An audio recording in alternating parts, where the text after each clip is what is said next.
Digital marketing లో అనుభవం ఉన్న ఎగ్జిక్యూటివ్స్ కావాలను సంప్రదించవలసిన నెంబర్లు 8688906084. రాళ్ళు రప్పలకు రైతు బంధు 26,500 కోట్ల రూపాయలంట. పెట్రోల్ బంకులు, రియల్ ఎస్టేట్ వెంచర్లు, హైవేలకు పెట్టుబడి సాయం. ప్రతి సీజన్లో దాదాపు 42 లక్షల ఎకరాలకు గుడ్డిగా పైసలు ఇచ్చిన గత సర్కార్. సాగు భూములకు అందించాల్సిన పెట్టుబడి సాయం వ్యవసాయేతర భూములకు ఏటా దాదాపు 4,416 కోట్ల రూపాయల చొప్పున పక్కదారి. ధరలోని తప్పుల తడక వివరాల ఆధారంగానే ఎంపిక పంపిణీ. ఇటీవల కేబినెట్కు వ్యవసాయ శాఖ నివేదిక ఇచ్చింది అంటూ ఒక వార్త కనిపిస్తూ ఉంది. మొత్తం మీద రాళ్ళు రప్పలకు ఎవరెవరికి ఇచ్చిందంట చూసుకోలేదు, ఒకసారి తెలుస్తుంది ఇప్పుడు మొత్తం. రైతు బంధు పేరిట గత బీఆర్ఎస్ సర్కార్ వేల కోట్ల రూపాయలు దుబారా చేసింది. రైతులను ఆదుకొని ఆత్మహత్యలు నివారించేందుకు సాగు భూములకు మాత్రమే పెట్టుబడి సాయం ఇవ్వాల్సి ఉండగా సాగులో లేని బంజరు భూములకు, రాళ్ళు రప్పలకు, గుట్టలకు, రియల్ ఎస్టేట్ వెంచర్లకు, గ్రామాలకు, కాలనీలకు, రోడ్లకు, వివిధ ప్రాజెక్టుల కింద గతంలో సేకరించిన భూములకు కూడా రైతు బంధు కింద కోట్ల రూపాయలు వెచ్చించింది. దీనిపై రాష్ట్ర ప్రభుత్వం ఇటీవల వ్యవసాయ శాఖతో ఫీల్డ్ సర్వే చేయించి నివేదిక తెప్పించుకోగా దాదాపు 26,500 కోట్ల రూపాయల ప్రజాధనం దుర్వినియోగమైనట్లు తేలింది. ప్రతి సీజన్లో 42 లక్షల ఎకరాలకు పైగా నాన్ అగ్రికల్చర్ ల్యాండ్స్కు పెట్టుబడి సాయం అందించినట్లు వ్యవసాయ శాఖ వర్గాలు పక్కాగా లెక్కలు తేల్చినాయి. కథ ఇట్లున్నది కథ. రాళ్లకు రప్పలకు ఇచ్చినట్టు ఎవరికి ఇచ్చిండో చూడరు ఒక్కసారి. ఇంకా అంటే ఇక చూసే పరిచయం అవుతారు. ఇంకా రాజీవ్ రహదారికి రైతు బంధు ఇచ్చిండ్రు చూసుకో కథ.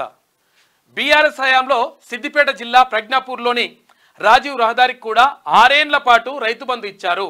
రోడ్లకు రైతు బంధు ఏమిటని ఆశ్చర్యపోతున్నారా? అయితే రంగారెడ్డి జిల్లా షామీర్పేట నుంచి పెద్దపల్లి జిల్లా రామగుండం వరకు రాజీవ్ రహదారి కోసం 30 ఏళ్ల కింద భూములు సేకరించారు. కానీ వాటిని రెవెన్యూ రికార్డులో మార్చలేదు.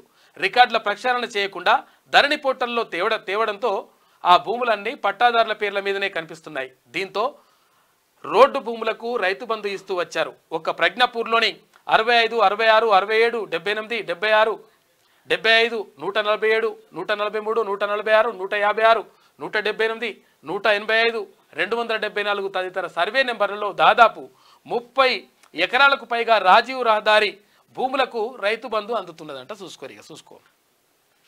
నేషనల్ హైవేలకు కూడా ఇచ్చేసిండు రైతు బంధు. ఇక మా కొడుకు అటుకులే బుక్కిండు, అప్పులు వేసిండు అంటే ఇట్లా వేసిండు కొడుకు. ఆల్రెడీ అవి ఏవి రైతులు అక్కడ ఉన్నటువంటి ఎవరైతే భూమి పట్టాదారులు ఉంటారో వాళ్ళు ఆల్రెడీ ప్రభుత్వానికి ఇచ్చేసిండ్రు. తర్వాత దానికి పరిహారం కూడా తీసుకున్నారు. తీసుకున్న తర్వాత వాళ్ళ పేరు మీద 30 ఏళ్ళ తర్వాత మళ్ళీ ధరణి వచ్చిన తర్వాత ఈ దరిద్రం పట్టుకొని నిజంగా ఉన్నోని పేరు మీద రాదు. కానీ ఇగో ఇట్లా రోడ్లు కూడా వాళ్ళ పేరు మీద వచ్చినాయంట. రోడ్లు వస్తే మరి రోడ్లు వచ్చినాక ఏమవుతుంది? ఎంత భూమి ఉంటే అంత ఇవ్వాలి కాబట్టి ఇగో రైతు బంధు ఇచ్చేసిండ్రు. ఇటువంటి కథ చేసినట్ట కాక మళ్ళీ ఇగో చెప్తా ఉంటాడు. ఇక ఎవరెవరికి ఇచ్చిండ్రు?